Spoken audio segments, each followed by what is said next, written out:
Live from New Delhi, you're watching DD India Live, India's voice to the world. I'm Abhishek Mahajan, coming up in the next 30 minutes. Ukrainian President Zelensky meets European leaders in London, says unity between Europe, US and Ukraine is crucial for negotiating peace plan with Russia. Lower House of Parliament to debate on electoral reforms on 9 and 10 December. 10 hours allocated for this discussion in Lok Sabha.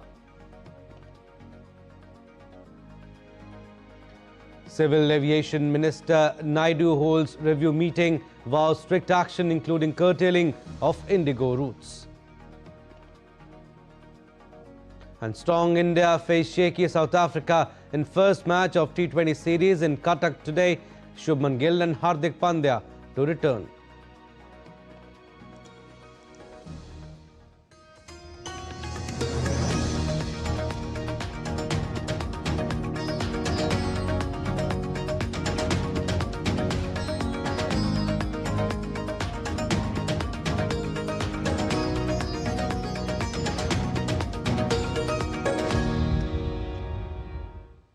European leaders have said now is a critical moment to ramp up support for Ukraine and put pressure on Russia to bring an end to the conflict. To discuss the latest version of a peace plan drafted between Ukrainian and US officials last week, Ukrainian President Volodymyr Zelensky met UK Prime Minister Keir Starmer, French President Emmanuel Macron and German Chancellor Friedrich Merz in London on Monday. At the meeting, the European leaders said they wanted to come up with firm plans in case of a peace deal. While Zelensky said that unity between Europe, Ukraine and the US was important when negotiating an end to Russia's conflict in Ukraine. Things which are very important for today, I think unity between Europe and Ukraine, and also unity between Europe, Ukraine and the United States. There are some things which we can't manage without America, things which we can't manage without Europe, and that's why we need to make some important decisions. And after talks in London, Ukrainian President Volodymyr Zelensky met NATO Secretary General Mark Rutte, EU's Ursula von der Leyen and Antonio Costa in Brussels on Monday. Zelensky said that Ukraine would share a revised plan with the US on Tuesday.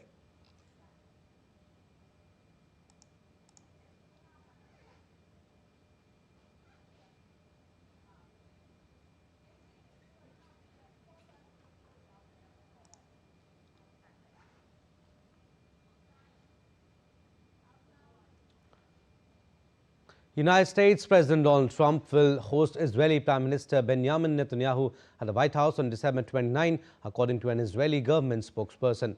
The Prime Minister's office on December 1st said that Trump had invited Netanyahu to the White House in the near future, although a date for the visit has not yet been made public.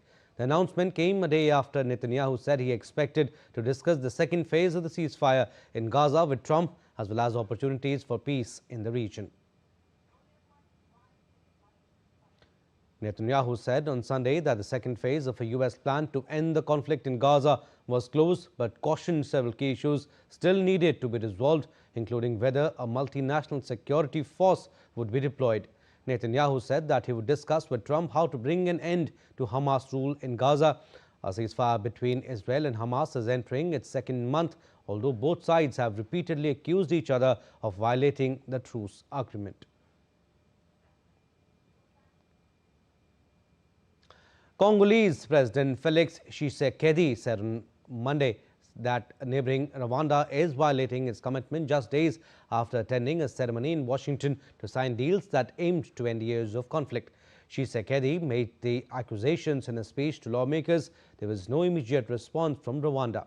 Deadly clashes have marred efforts to begin implementing the terms of US and Qatar brokered agreements signed in recent months between Congo-Rwanda and the rebel group M23. Over the weekend, Rwanda-backed M23 rebels advanced in an area close to the border with Burundi, seizing the village of Luvunge. Some Congolese soldiers fled the town and clashed with local Wazalendo defense forces on Sunday in the nearby town of Sange. Last week, Rwanda and Congo reaffirmed their commitment to a US broker deal signed in June and signed new agreements in Washington. Protesting Greek farmers briefly closed an airport on the island of Crete and blocked the port of Lesbos as well as roads and border crossings during a nationwide demonstration triggered by EU funding delays. Greek farmers face a €600 million shortfall in EU aid and other payments after a corruption scandal in which some farmers aided by state employees faked land ownership to qualify for payouts. Ongoing audits have slowed subsequent disbursements. The delays to funding come as farmers and stock breeders have had to struggle with an outbreak of sheeppox, droughts and floods this year. Prime Minister Kyriakos Mitsotakis, under criticism for the scandal, urged farmers to end the blockades and said the government is open for dialogue.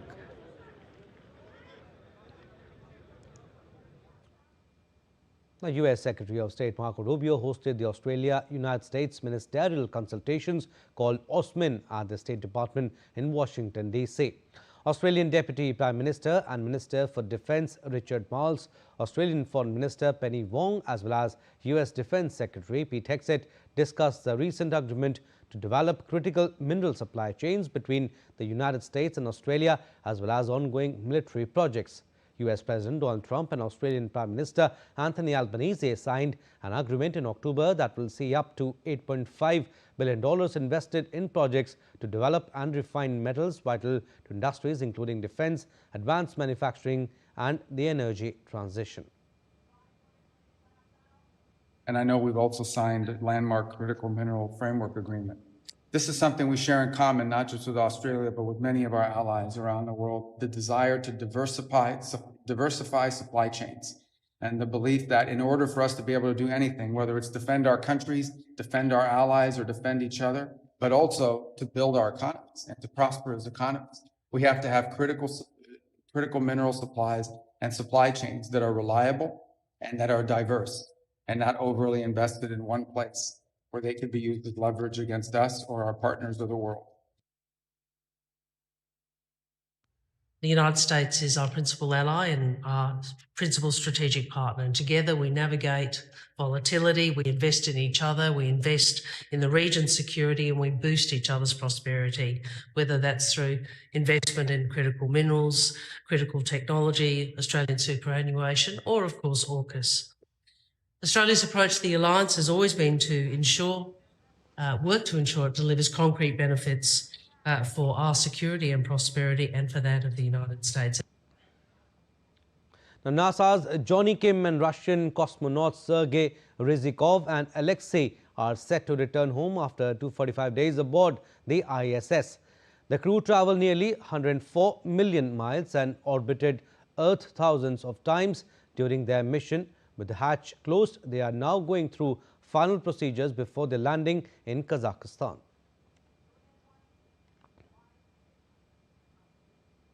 Downtown Toronto lit up in festive colours as crowds gathered at Nathan Phillips Square, now transformed into a holiday hotspot. Skaters filled the ice rink under the glowing Toronto sign, while markets and decorated streets added to the city's winter charm.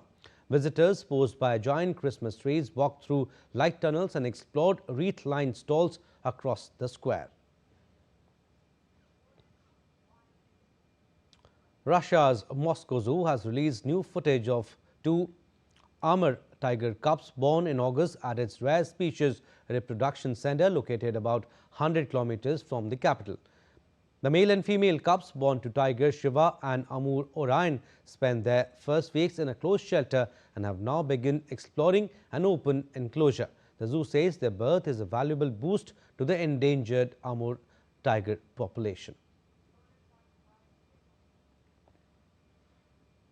In Croatia, Zagreb has once again turned into a festive hub as its celebrated Christmas market opens across the city.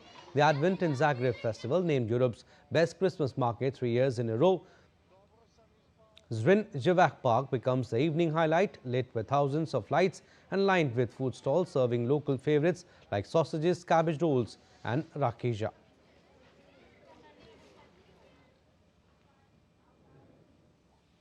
Still to come on this edition of DD India Live.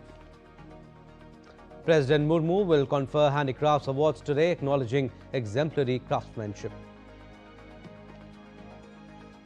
India continues Operation Sagar Bandhu in Sri Lanka, bridging gaps in connectivity. And Pragyananda's triumph fuels India's chess dream.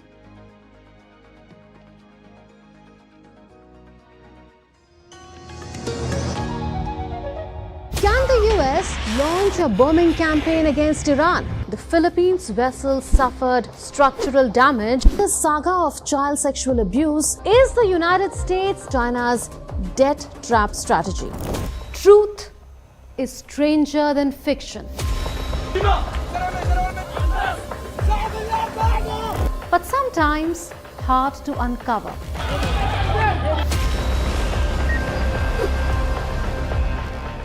Trust us to tell the truth, unadulterated and pure, of every story that matters to you.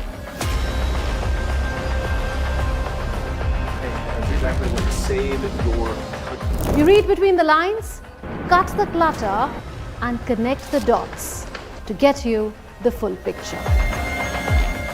Watch Connecting the Dots at these times with me, only on DD India. Jharkhand will mesmerize you with majestic nature, rich heritage and colorful culture. Johar. Arey, it fits perfectly. Thank you. Full workout ho gaya. Ready?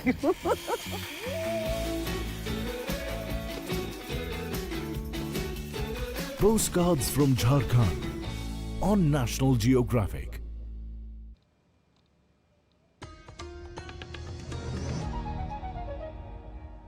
Welcome back. You're watching DD India Live. I'm Abhishek Mahajan. Some more stories. President Draupadi Murmu will confer the Shilp Guru Awards and National Awards for Handicrafts for the years 2023 and 24 today. The award ceremony is being organized during the National Handicrafts Week, observed annually from December 8 to 14 at Vigyan Bhavan in New Delhi.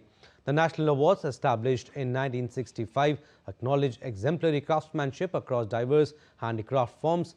National Handicrafts Week celebrates India's artisan community and the cultural significance of traditional crafts. The week features exhibitions, workshops, panel discussions, demonstrations and outreach activities aimed at promoting awareness and supporting artisan livelihoods.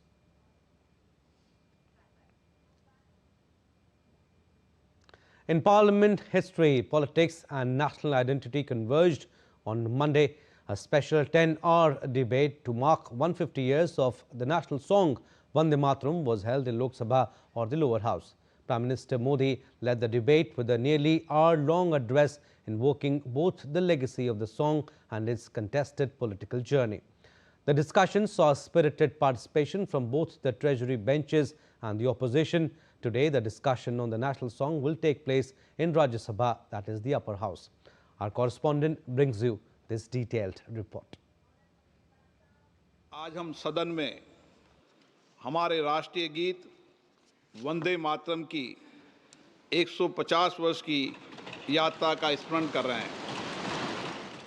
A charged yet reflective atmosphere filled the Lok Sabha on Monday as Parliament began a marathon 10-hour debate on Vande Mataram, commemorating 150 years of one of India's most defining national songs.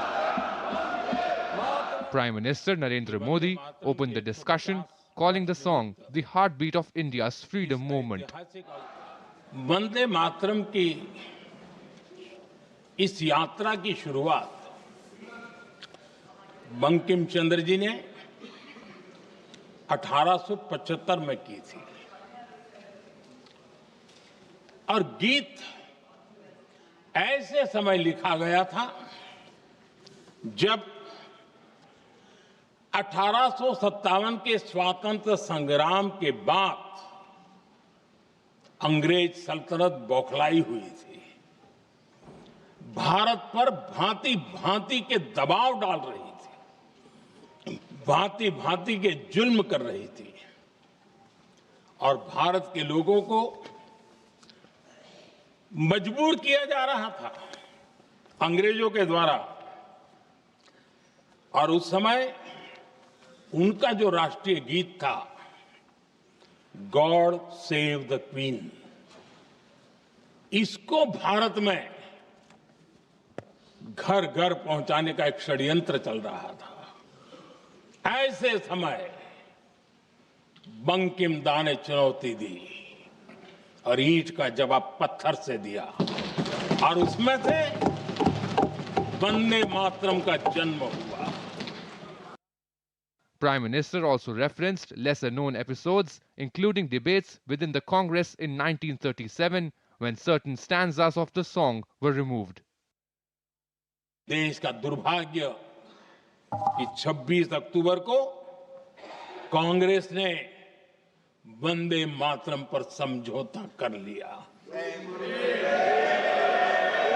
Vande Mataram के टुकड़े कर दिए। उस फैसले के पीछे नकाब ये पहना गया, चोला ये पहना गया। ये तो सामाजिक सद्भाव का काम है, लेकिन इतिहास इस बात का गवाह है कि कांग्रेस ने मुस्लिम लीग के सामने घुटने टेक दिए और मुस्लिम लीग के दबाव में किया। और कांग्रेस का ये तुष्टीकरण की राजनीति को साधने का एक तरीका था। BJP leaders, including Anurag Thakur and Bansuri Swaraj, underlined how Vande Mataram continues to inspire nationalism and cultural pride in today's India. The opposition too made its presence felt. Congress leaders Gaurav Gogoi and Priyanka Gandhi Vadra countered the government's claims. Attention now shifts to the Rajya Sabha, where Home Minister Amit Shah will open a parallel discussion on Tuesday. From New Delhi, Divyendu Mondel's report for DD India. Meanwhile, the Lok Sabha will debate the special intensive revision of electoral rules as part of a discussion on electoral reforms next Tuesday. The 10-hour-long discussion will begin from 12 noon. Parliamentary Affairs Minister Kiran Rijiju earlier said that SIR is an administrative matter of the Election Commission, which is why the Parliament had to widen the scope of the discussion. He had mentioned that he looks forward to a very constructive and engaging discussion. The Ministry of Civil Aviation and DGCA has been constantly monitoring the situation across all the airports in real time since 3rd December due to extraordinary circumstances caused by the disruption of IndiGo operations. Monday night, a high-level review meeting comprising all the senior officials was undertaken for a comprehensive assessment of the situation. All senior officials of the ministry have been instructed to visit airports to verify airline operations and passenger-oriented services. Any shortcomings identified, including feedback received through interactions with passengers, are to be addressed and rectified immediately.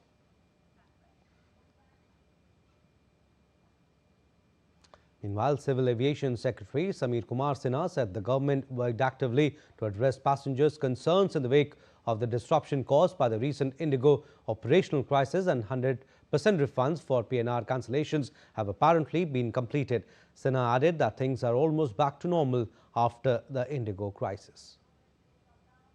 In fact, worst perhaps, in my opinion, was 4th and 5th of December, and thereafter things we swung into action. We coordinated at various tiers, regular meetings, many meetings actually, with senior management of IndiGo. And also we coordinated with the airports, airport directors, both PPP and Airport Authority of India airports. And now I think things are almost normal. 90% of the baggage is already raised, and we've been sending, in fact, the airlines been sending baggage to their respective passengers' addresses. I feel that within the next 24 hours or so, all the luggage will be there at the passengers' given address. Right? We issued one order, and also we coordinated with IndiGo, and I think it is all 100% refund has already been completed. We have already ordered an inquiry. It's a detailed inquiry going to take place in the next 15 days or so. And once the outcome of the inquiry is there with us, then thereafter we go into the region, so that we would not like to have this kind of occurrence ever in future. So we are waiting for the outcome of the inquiry.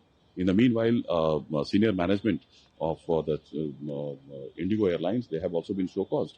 So we will wait for the inquiry report and thereafter take corrective actions.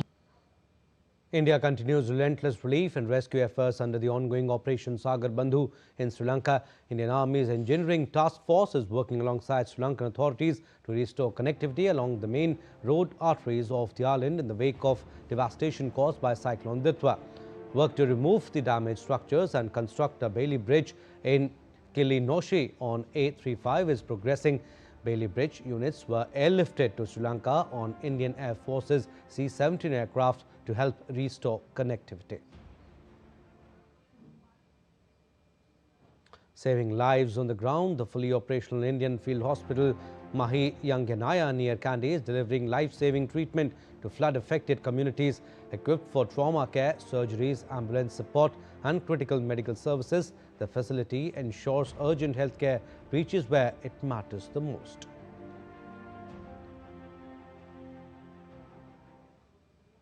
All right, sports updates now. We'll start with cricket. India and South Africa are set for a high-stakes T20I clash at Cuttack's Prasar Bharati Stadium, the first of 5 matches in the series.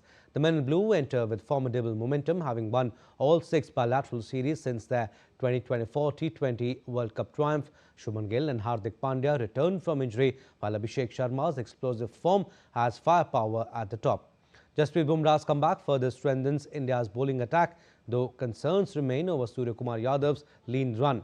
South Africa, struggling with just 5 wins in 14 T20Is this year, will rely on Quinton de Kock's consistency and Dewald Brevis' striking ability. Andrik Nokia's return boosts their pace unit. As the match begins at 7 p.m. today, expect a fierce contest. The Indian chess reached another historic high on December 8 as R. Pragyananda was confirmed as the winner of the FIDE Circuit 2025, securing direct qualification to the prestigious 2026 Candidates Tournament. At just 20, he outshone global rivals with unmatched consistency, finishing the season with 115.17 points ahead of compatriot Anish Giri and Uzbekistan's Grandmaster Nodirbek. His victories at the Tata Steel Masters, Superbet Chess Classic Romania, Uz Chess Cup Masters and London Chess Classic highlighted his dominance, while runner-up and mid-table finishes still added crucial points. This triumph positions Pragyananda among the elite 8 contenders for the world title.